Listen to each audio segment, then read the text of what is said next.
What is up, YouTube? I am Taylor. Welcome back to my channel. This is January 12th, 2022. That sounds weird to say. It's my weekly comic book review show, or as I'm probably going to end up retelling it, the Cranky comic book review show. I just said curmudgeon. Maybe curmudgeonly? I don't know, whatever. Think about someone give me a good title for the show. Let me know down below. If then you can just stop watching. It's fine, because I got this to go through. It was a so-so week for comics, I guess. Let's get into it, huh? As always, going worst to best. So just fast forward to the end, and you'll find out what I liked. And oh, that was an awful noise. Sorry about that. I'm just off my game today, people. I apologize. I don't know why. I just and actually it wasn't even a horrible week for comics, but I'll try my best to be cranky for you, people, for you. I don't know. I'm just we'll see how we'll see how this one goes. All right. First, and yeah, probably worst. We have, and I got the glare going on. I am really off my game. Yeah, Marvel Voices Heritage #1. This is Marvel's anthology thing. They come out with these every month or every couple months, and like they, highlight various groups of creators. And this is I think, the indigenous creators. And the problem is, instead of just doing these anthologies, which have like very short stories that are usually either need room to breathe or grow or develop, they don't have that. They have like 4 pages and they're supposed to tell a story and get you hooked, and it just most of the time doesn't work. And it for the most part doesn't work in here. There's a snowbird character, I think, story that's not bad, except for it needs to be longer and an interesting enough character. And then there's an American Eagle story, which character I'm not familiar with either. But it's actually not a bad story, but it's very predictable. Like just very. I mean, if like within the first couple panels, you can sort of pretty much tell what it's going to be about and how it's going to end, and it's just kind of does that. It doesn't. There's no surprises there, and there's no anything else. And the rest of them, I honestly don't remember. They're very forgettable tales in here. And then there's because apparently they couldn't just fill the book with actual stories. There's a couple previews for a book that came out a couple months ago with Captain America traveling across the country. So I don't get it. It's bizarre. It seems like a half-hearted money grab slash Marvel trying to sort of maybe give folks a chance, but not actually a real chance. Just a little bit of a chance, but not a real chance. If you want Marvel, just let people have a book. See how they do in it. Just give them a month. You're a multi-trillion-dollar corporation at this point, probably, right? I don't know. Math is hard. Money's not real. It's all fake, anyways. Just give creators an actual chance. Let them spread their wings and fly like a bird, or just keep doing this crap. It's all right. I mean, it's not. It's whatever. All right. Then we have what is this? Death of Doctor Strange, Bloodstone. This is a spec pickup for the most part, because apparently Elsa Bloodstone's a hot damn spec for some god-awful reason. Not a very interesting character, really. Monster Hunter. There you go. That's the character. And that's the character in this book. That's how they define the character. Monster Hunter, with a family that she doesn't get along with, and a new sister, and whatever. The new sister's kind of interesting. Teenie Howard's a storyteller in this, and I don't know them. I know the name, and I remember not really liking anything they've written, and this is kind of no different. It's just kind of, I use this, probably overuse this adjective, but it's clunky. Like the storytelling seems weirdly expositional when it should just be visual, and then vice versa. And then the visuals, Gara has interesting style and does okay, but is not quite there in the storytelling department. There's panels where you're like, what the hell's going on? And then the storytelling too, there's also parts like, what in the goddamn, why, huh, what? There's just jumps that happen in this thing that aren't great, and then there's just, no, it's all right. It's nothing. It's not going to break the world. It has almost like they shoehorned a story into the Death of Doctor Strange. Again, if you're just going to do it with these characters, just give them an ongoing title and see what the fuck happens. Just seriously, just try it, Marvel. Instead of these half-ass, wussy-ass things that just kind of like are bleh, just give it actually take an experimental shot. And when you do a little bit better than this. This is Hawkeye Kate Bishop. It's okay. Homage cover to that Echo Ronin last Avengers. I don't know, one of the Avengers Cup. Doesn't matter. It's also probably swiped from Frank Miller, now that I think about it. Looks like a Frank Miller swipe. It's all right. I like the Kate Bishop character. I actually enjoyed the Hawkeye series, the TV series at the end of it, and I don't mind this iteration of her, but it's just kind of such a eh, it's a shrug of a story, and like Kate doesn't seem quite Kate enough, if that makes sense. The character's just not quite like the writer here, Nijkamp, is not really doing much with her other than like, oh, maybe as a sister, don't know you can trust a sister. That's it. There's a plot too and stuff, and it's like kind of hijinks and shenanigans, and it's it's decent. It's probably fine. We're probably at the 6.0 version of the review here, that level. So I mean, that's not bad. We had two sort of clunkers, and we're getting into the okay parts, but I don't know. I just want better. And the art is by Balam. A little bit sketchy, and it doesn't seem to fit the story very well. And the characters are all really kind of lankily and skinnily drawn. And it's a stylistic choice. I don't horribly mind it, but they just mean like that style just seems to make everybody feel older than they actually probably are. So I don't know. I'm just nitpicking. It's what I do, folks. It's what I do. All right. Next we have Daredevil, The Woman Without Fear, #1. This is Chip Zdarski in this sort of what is Devil's Reigns, where Kingpin's taken over, heroes are outlawed, and this is sort of the backstory, filling in some details of Daredevil, of Elektra's backstory, who's one of the. There's a couple Daredevils running around now, and it's okay. I mean, it's not an essential tale. There's a new character in here too, A.K. Aka. I'm not sure how you pronounce the name, and it's decent. It's just like for the most part, this book's a training montage, and then filters back into other backstory parts, and then kind of it's another sort of predictable thing. Like you sort of see a character, flashback, then character, and it's not bad. It's not one of Chip's better issues. It's decent. It's still better than the other ones, and I'll keep up with it. I'm looking forward to see when this one goes. I actually don't mind his take on Elektra. I don't mind his take on Daredevil. I quite enjoyed Zdarski's Daredevil run for the most part, and so I'm going to see where this one goes. It's just not the strongest first issue to a miniseries. I got a feeling all this is going to end up being Zdarski's swan song, and I just kind of hope the swan sings, right? I don't know, whatever. All right, Department of Truth number, what is this? Does it matter? Probably doesn't matter, huh? Number 15. All right, this is interesting. It's not what I would call a comic book, this issue, and I'm not trying to like strictly define comics and stuff. There's guest art by Romero in here, and I'm going to actually pull this one out and show you what I mean a little bit. It's more of an illustrated story.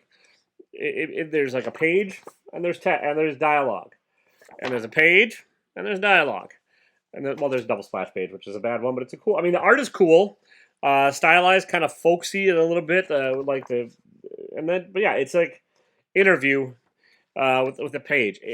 I don't mind it. I think it's actually pretty clever, and I think the Mothman story and what's going on, and like you're sort of learning a little bit of like the Lee Harvey Oswald thing through other people's eyes in this, and you're kind of getting hints and nuggets of what actually might be happening with the Department of Truth. It's just kind of not quite there yet for me. I like it a lot.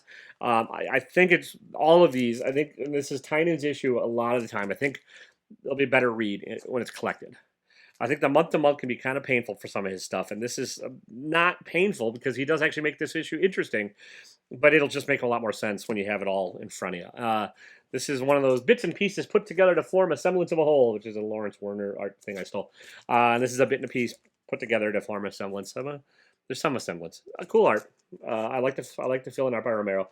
I like the Mothman aspect of it, and like the fact that like Tynan's really like tying in all these old Americana horror stories and stuff, and into his idea of the Department of Truth, and like the fact that like people's beliefs can shape reality, beliefs can shape reality. I enjoy that, and I'm really liking this title for the most part, and I don't hate this. It's just it doesn't read like a comic to me. It is. It's like not a kid's book because it's not for kids, but it's that idea, like words on a page with an illustration. Not quite a comic. I'm a cranky old man. All right, here we go. We Ride Titans #1. This takes everything about kaiju and fighting the kaiju and makes it pretty boring into a family relationship. There's not much in this one. It's an interesting enough idea. Like, what's that Guillermo del Toro, Pacific Rim, that movie, where there's pilots and they the robots and they fight kaiju. Okay, that's this. And then siblings. One sibling is going to have to like have a relationship with a brother who's a kaiju pilot or a kaiju fighting robot pilot, whatever those are called. And except for anything interesting, either takes place in a poorly drawn panel where you can't tell what's going on, or off panel, and so you're kind of confused as to what actually happened in the story, and then it's all just dialogue. It's not awful dialogue, and it's not bad. It's just kind of like, all right, just make it more. I don't know. There's just not quite enough happening in this one. I think it's an interesting enough premise, and I will read number 2. I think the art actually, when like Perez is allowed to flex, probably is going to be pretty great. I mean, this is a cool cover. It's just not. I don't know. I needed something else in this issue to really grab me. But Vault Comics is first issue. I will give it a second, and we'll see what happens. All right. Next, we have Robin and Batman number 3. This is the ultimate issue, the last issue, by Jeff Lemire and Dustin Nguyen, and it's a solid ending, and that's going to be the word I use to describe this. It's not super surprising. It's kind of, if you read the first 2, Lemire drops a lot of hints as far as what's going to happen in this one, and it's what happens in this one. It's a predictable ending, and like I was hoping for a little bit more of a twist with it, but I mean, it's sort of Lemire trying to fill in a bit of the backstory of the original Dick Grayson Robin, and like his upbringing with a kind of a cranky, mean Batman, which has been done before, and it's a solid take on it, but it's not anything that adds a whole lot of newness to it. I love Dustin Nguyen's art on it, the painted art. I think he's being a little bit more loose and free with this than he was on Descender and Ascender, but it's just kind of, if you read this as a whole, it's a good read. It really is. Lemire can tell a good story, and Nguyen can illustrate a good story. It's fine. It's fine plus. I was hoping for a little bit more out of it, to be honest. What do we got next?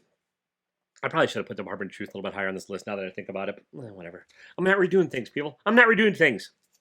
Then we have Dark Ages number 4 of, I don't know, 6, 7, who the hell knows? I can't keep track. There's so many damn miniseries and stuff going on. I can't keep track. This is Tom Taylor doing Tom Taylor. You know, the lights went out in the world because of a thingy, the MacGuffin, where they have to keep something trapped so there's no power. And then there's a bunch of factions that are superheroes and villains vying for control. And they're using the steam power and mutant power and everything else power. It's a good issue. Again, not a ton actually happens. It's an action pretty much from start to finish, and you get some cool ideas, and you get like characters dying that just you're supposed to care about, but like you haven't been led to really care about them in this issue or in this version of the universe. I will read all of this. I would probably recommend on this one waiting until the trade paperback at this point, because a lot of these, like Jeff Lemire, Tom Taylor, I think Tynan, I think they just kind of write for the trade, and like they have this chunk of a story in their head, and then they have to break it up. And I think that's different than writing a compelling issue of a comic that ties into a bigger thing.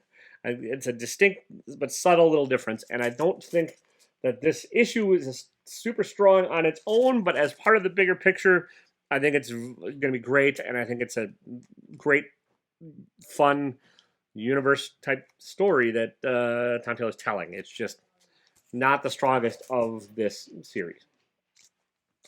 All right, we've got a couple left. It's a slow week, honestly. Either I'm getting better at not picking up crappy books, or there just wasn't a lot out this week, and I really don't know which.